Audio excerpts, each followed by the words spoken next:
Hello, good morning. This is Shamble here. So I told you this morning that I'm going to recite or translate my one of the poetry that is written 31 year back. आज से 31 साल पहले मैंने जो poetry लिखा था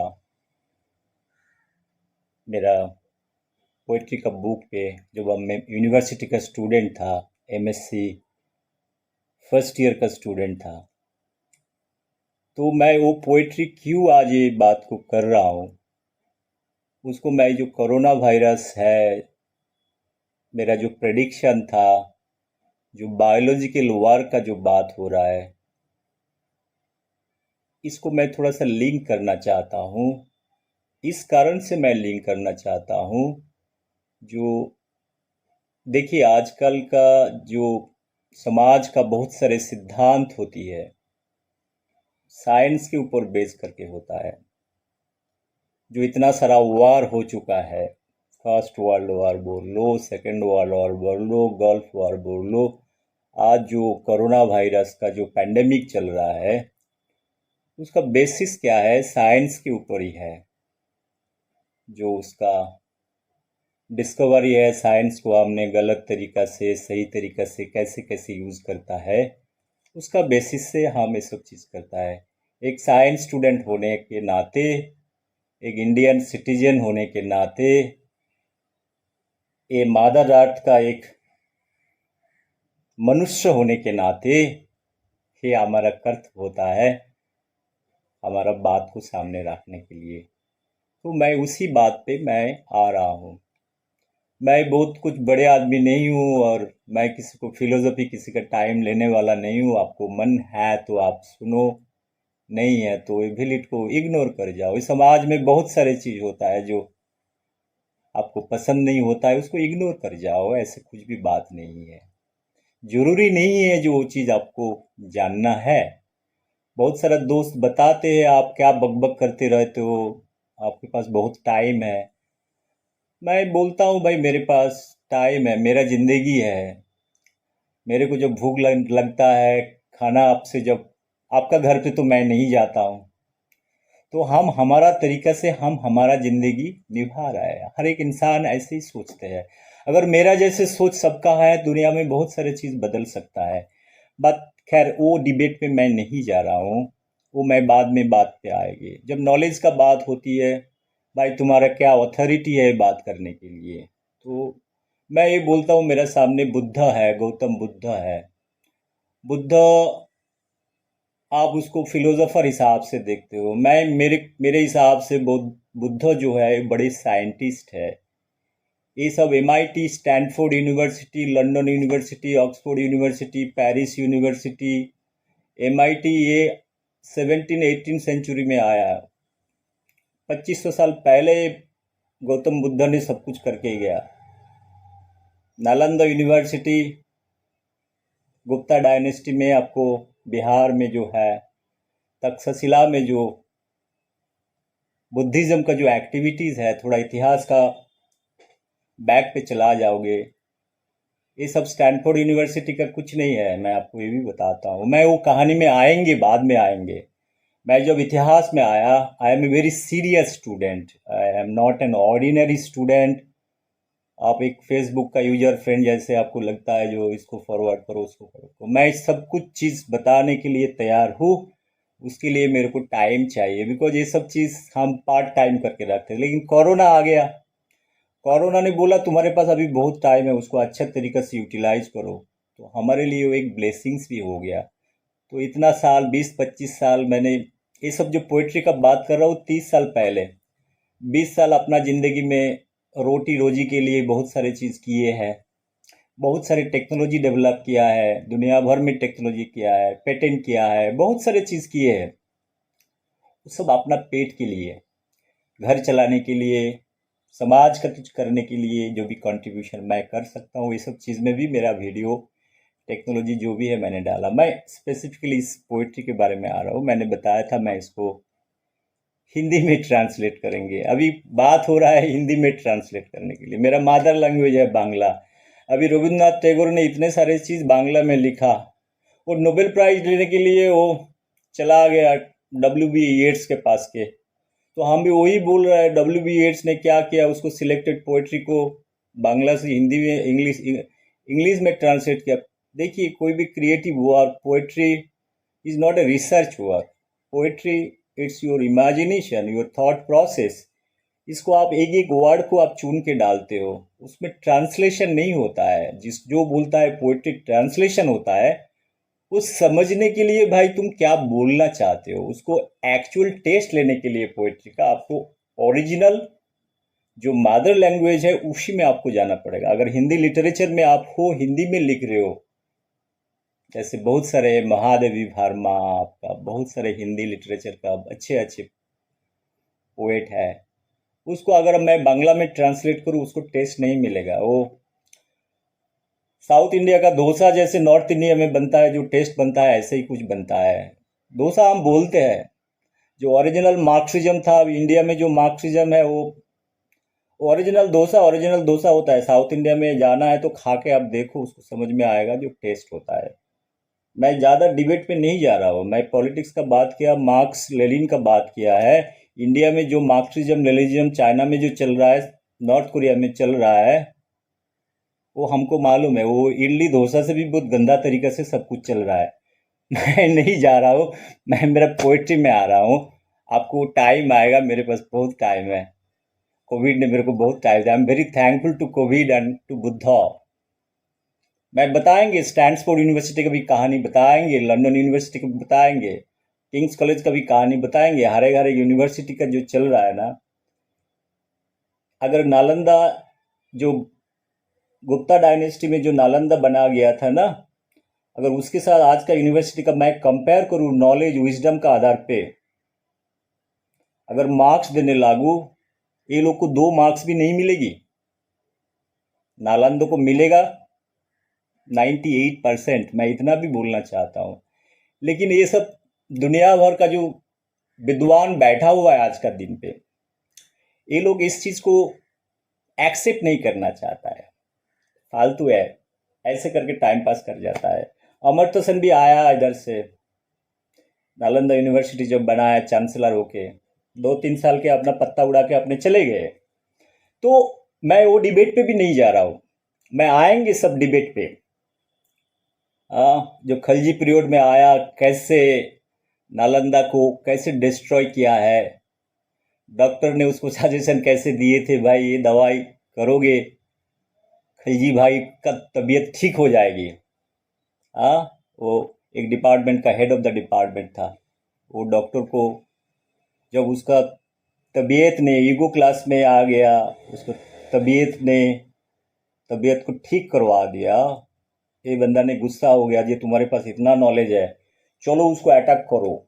मैं detail में आएंगे, अटैक करो। तो नालंदा को पूरा जला दिया, 50,000 किताब जला दिया, सबको जला के जमीन पे डाल दिया। कौन ने किया?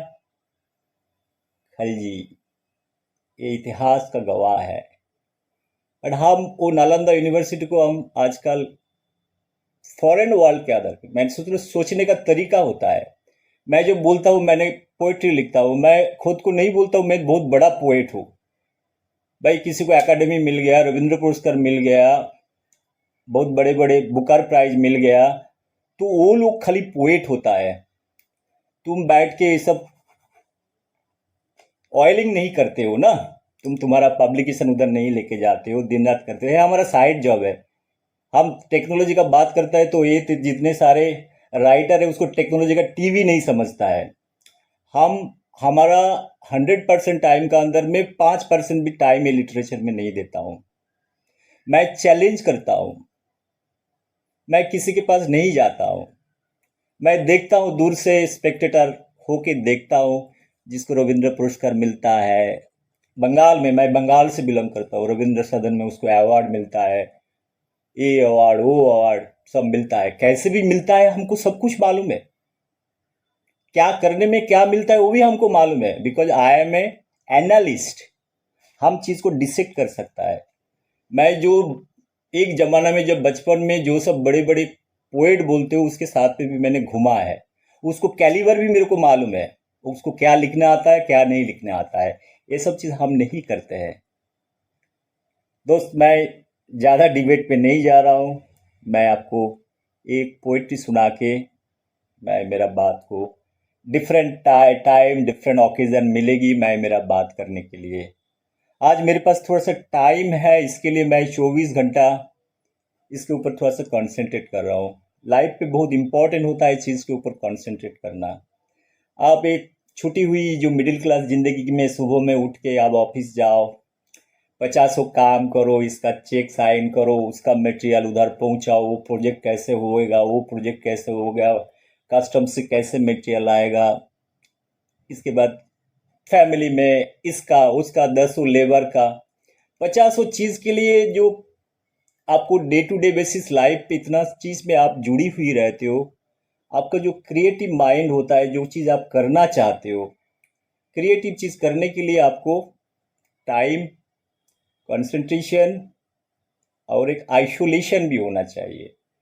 सो उस पॉइंट से आप हर एक चीज़ को एक सुस्त ढंग से आप इसको एनालिसिस कर सकते हो।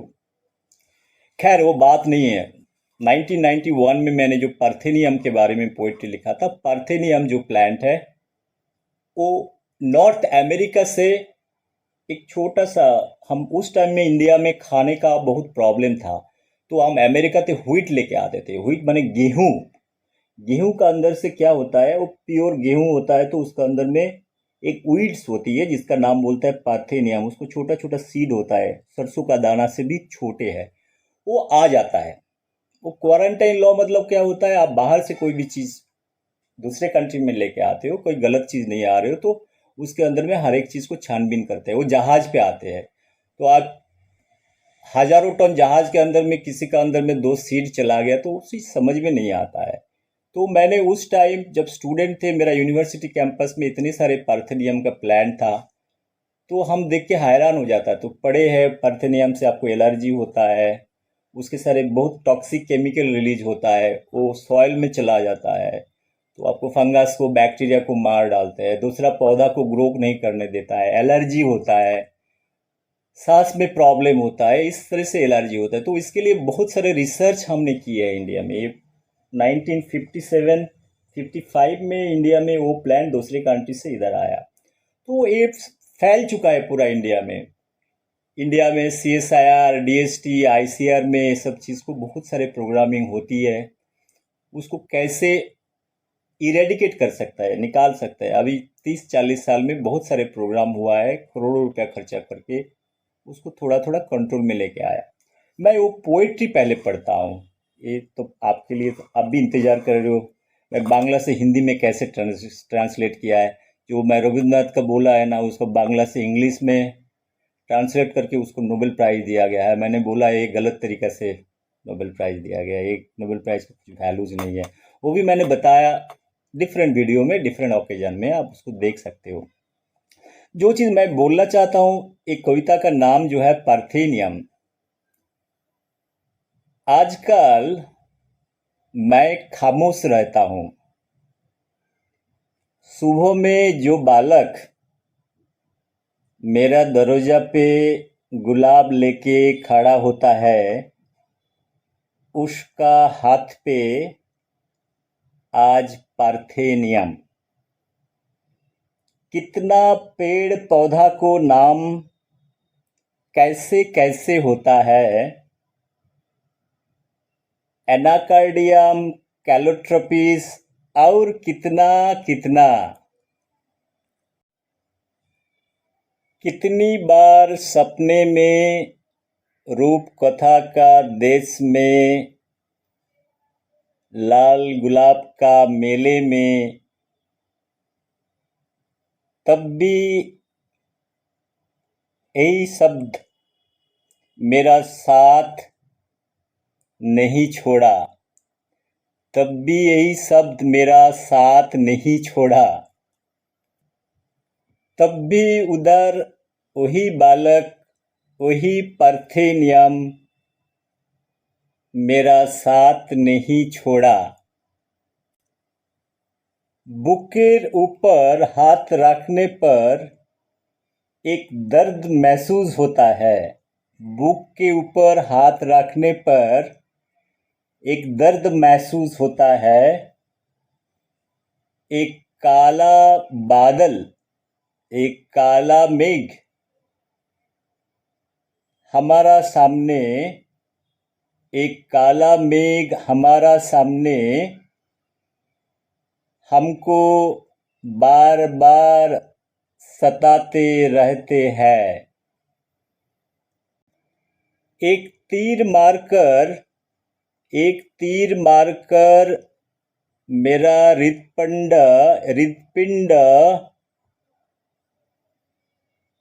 जख्म करके जाता है। एक तीर मारकर मेरा हृदपिंड को जख्म करके जाता है। बुलेट का निशाना पे, बुलेट का निशाना पे देवदार जंगल पे छोटा सा चिड़िया मरे पड़े हुए है। आज भी ये पार्थेनियम छोटा सा बालक हवा में घूम रहे हैं। दक्षिण बतास में ये शब्द मेरा साथ नहीं छोड़ा। मध्य रात का उल्लू तब तक डाक नहीं दिया।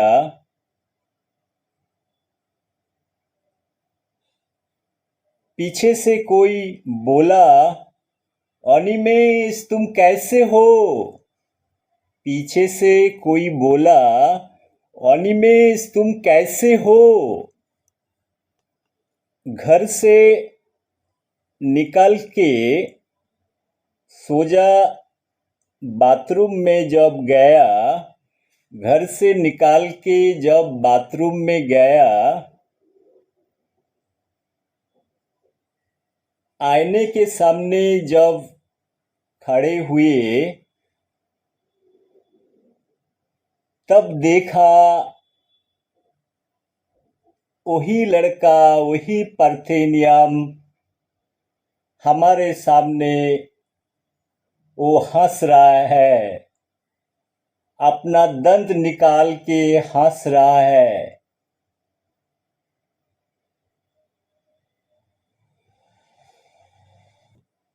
हम अपने को आईना में अपने को देखने का जब कोशिश कर रहा है, ये बालक, ये पार्थेनियम हमको देख के हंस रहा है।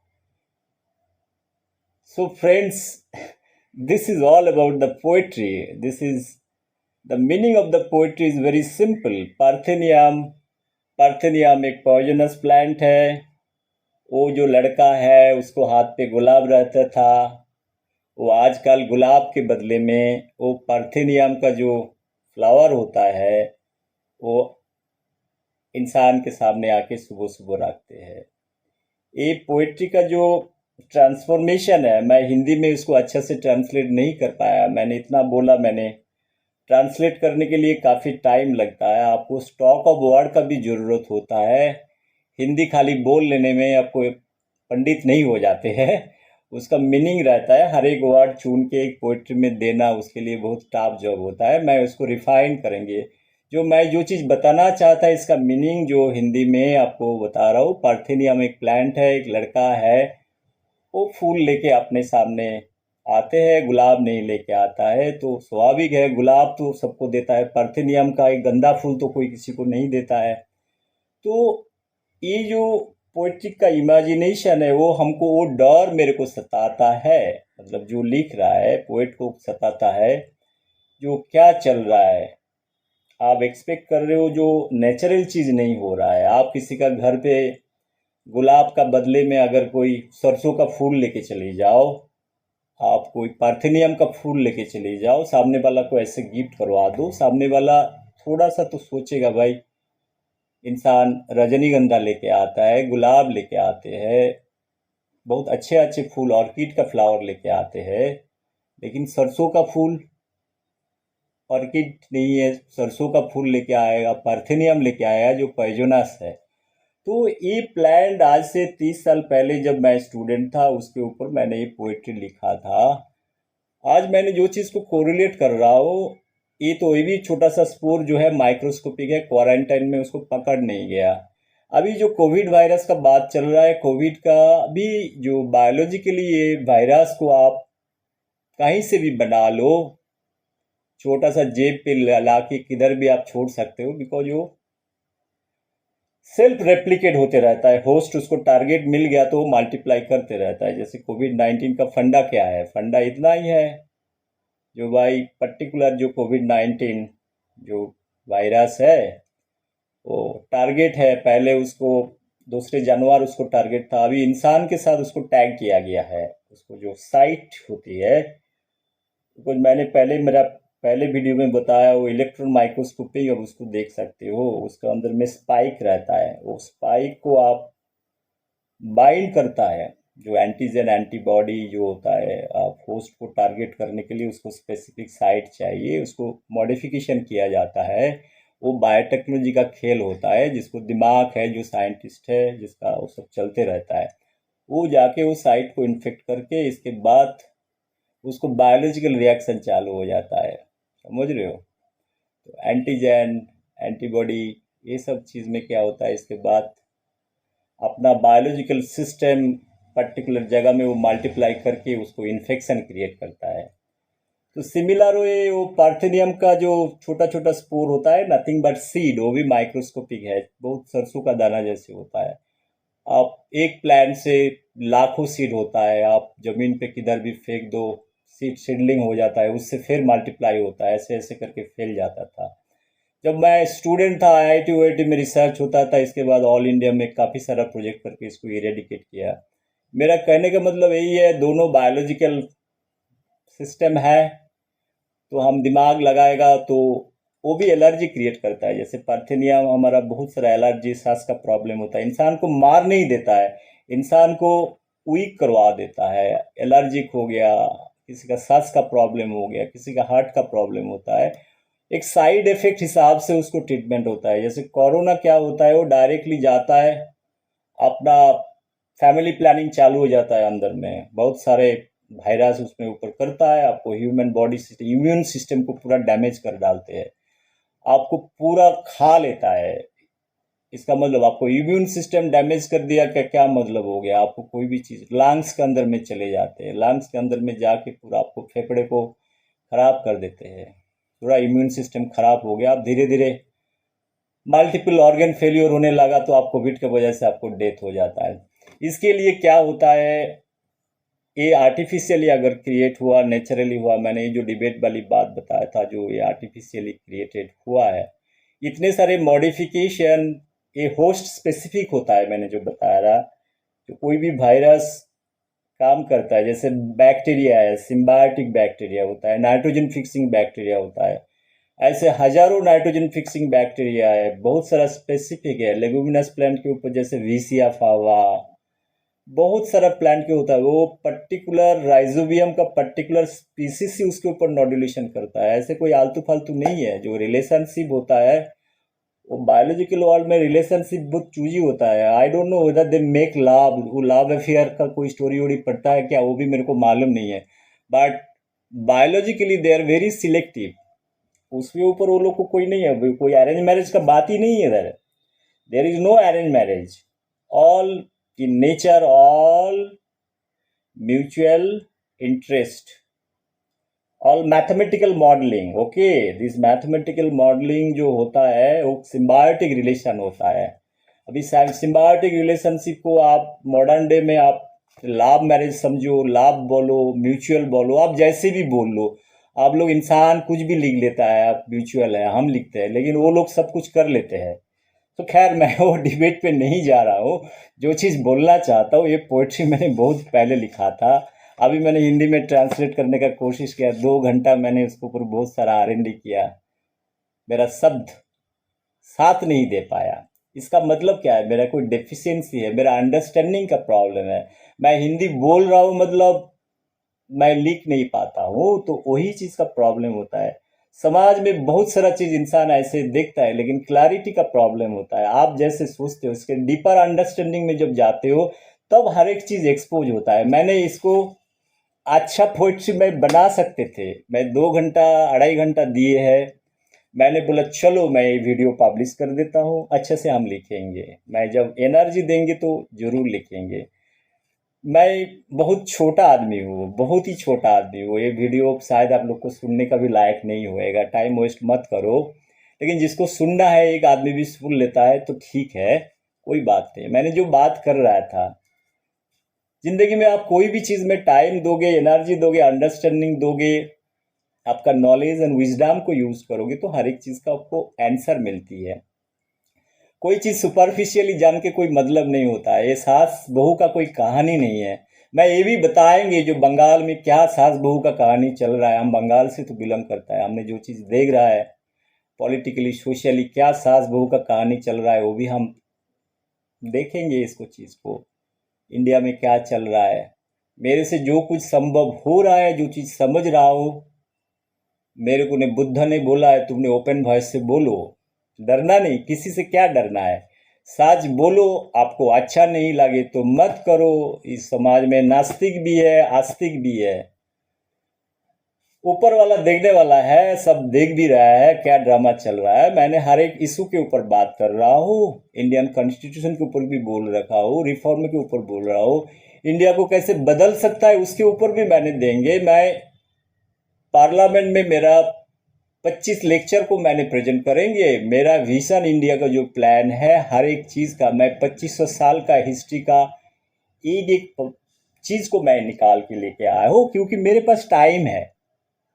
नहीं, आप मेरे को खाना मत देना, मेरे पास वो है, रोटी खाने के लिए हमको पैसा है, आपको लिए वो चिंता नहीं करना है। सो मैं समाज से किसी से कुछ नहीं लेता हूँ। मैं इतना ही सोचता हूँ भगवान मेरे को भेजा है, जिम्मेदार हिसाब से ही भेजे है, समाज मेरे को बड़ा किया है, तो ये मेरा ड्यूटी बनता है। मैं खुद का चीज़ खुद का देख लूँ और 2 आदमी को हेल्प कर सकता हूँ। समाज का कोई चीज़ का भला हो जाए, कुछ हो जाए, ठीक है। मैं हार्म नहीं करने वाला हूँ, ये मैं हार्मफुल बैक्टीरिया नहीं हूँ, मैं कोविड-19 वायरस भी नहीं हूँ। तो मैं जो चीज़ कर रहा हूँ बहुत सेंसिबल वे में ये चीज़ को कर रहा हूँ, आप लोग को परेशान होने का कोई ज़रूरत नहीं है। Anyway, thank you very much. मैं थोड़ा लाइटर नोट में ये सब चीज़ बोला है, बिकॉज मैं आजकल 2 घंटा सोता हूँ, करीब करीब 22 घंटा ये सब चीज़ के ऊपर, मैं डॉक्यूमेंटेशन के ऊपर थोड़ा सा काम दे रहा हूँ। मैं एनिमल इमोशंस के ऊपर काम कर रहा हूँ। दो दो एनिमल है, एक चूहा और बिल्ली, इस समझ के चल को दो दो राइवलरी है। चूहा बिल्ली का इमोशन समझने के लिए बहुत तकलीफ उठाना पड़ता है, वीडियो का एनालिसिस करना, उसको डेटा लेना, इमोशन स्टडी करना, ये सब चीज़ के ऊपर कर रहा हूँ। उसको 6-8 नोबेल लॉरिएट का वर्क के साथ भी मैं कोरिलेट कर रहा हूँ। हर एक का थ्योरी है, उसको सोशियो इकोनॉमिक स्टडीज में कैसे इम्प्लीमेंटेशन होएगा उसके ऊपर मैं कुछ कर रहा हूँ। कम से कम खुद का तो सेटिस्फेक्शन आएगा, एटलीस्ट आई पब्लिश समथिंग। समाज तो है ही, समाज का चेंज करने के लिए हम नहीं बैठे हुए हैं। समाज अगर चाहे तो आइडिया ले सकता है, लेकिन हम समाज बदलने वाला नहीं है कोई। मैं रिफॉर्मर नहीं हूँ, मैं छोटा सा एक इंसान हूँ। मैंने जब इतना स्टैनफोर्ड का बात कर लिया, लंदन का बात कर लिया, इतने सारे हजारों नोबेल लॉरिएट का बात कर लिया, इतना सारे बात कर लिया, तो इतना रैशनल थॉट प्रोसेस मेरे को नहीं बुद्ध ने दिए है, कोई नहीं दिया है, बुद्ध ने दिए है। तो मैं बुद्ध के पास आंसरेबल हूँ और किसी के पास नहीं हूँ। Thanks a lot. I'll translate this poetry in much better form and I'll publish it. So I am learning Hindi because Hindi is a mother language. अभी government of India also introduce this Hindi, government institute में हिंदी सीखो, because nation has to be integrated, there must be some communication. तो communication का platform क्या चाहिए। British लोग आया है, अपने धंधा करने के लिए अंग्रेजी सिखाया। अभी अंग्रेजी तो सबको आता नहीं है, फ्रेंच लोग अंग्रेजी नहीं बोलता है, लेकिन फ्रेंच रेवोल्यूशन हो गया तो अंग्रेज के साथ ब्रिटिश का लड़ाई रहता है इस बारे में। तो इस डिबेट पे भी मैं नहीं जा रहा हूँ। जरूरी नहीं है आपको अंग्रेजी बोलना जरूरी है, अच्छे अंग्रेजी बोल लेते हो, बड़े बड़े पॉलिटिशियन में नाम नहीं कर रहा हूँ, अच्छे अच्छे सोफिस्टिकेटेड इंग्लिश बोल लेता है, वो नॉलेजेबल मत समझो। डिक्शनरी से 4 वर्ड उठा के बोल दिया मतलब बहुत नॉलेजेबल हो गया, फन टू इंग्लिश बोल लिया ना, ये सब का कोई वैल्यूज नहीं होता है। जब कंटेंट पे आते हो, कंटेंट में आओगे तो आपको पता चलेगा। आपको ये भी पता होना चाहिए खीर और छाछ पे क्या फ़र्क है। तो ये सब चीज़ समझदार वाला समझ जाते हैं। मैं इतना ही बोल के रखता हूँ। आपको अगर अच्छा लगे तो मेरे को कमेंट करो। मेरा टूटी फूटी हिंदी को मेरा मजबूरी मत समझो, समझो मैंने सीखा है। तो ये एक एडिशनल थिंग है, मेरा इंटरेस्ट है। मैं मराठी सीख रहा हूँ, गुजराती सीख रहा हूँ, बहुत सारा लैंग्वेज को सीखने का कोशिश करता हूँ। कोंकणी सीखा है, कोंकणी में मैंने थोड़ी थोड़ी बोल लेता हूँ। तो 8-10 लैंग्वेज कोई सामने बोलता है तो मेरा पूरा समझ जाता है, except South Indian. South Indian को 2-3 सेंटेंस छोड़ के मेरे को कुछ समझ में नहीं आता है। एनीवे खैर बाद में बताएंगे जो लैंग्वेज कंसेप्ट कैसे आता है, हाउ डिफरेंट लैंग्वेज ओरिजिन कैसे आया, उसके ऊपर भी मैं बात करेंगे, हर एक चीज़ के ऊपर बात करेंगे। काफ़ी टाइम है मेरे पास। तो चलो, thank you very much, take care.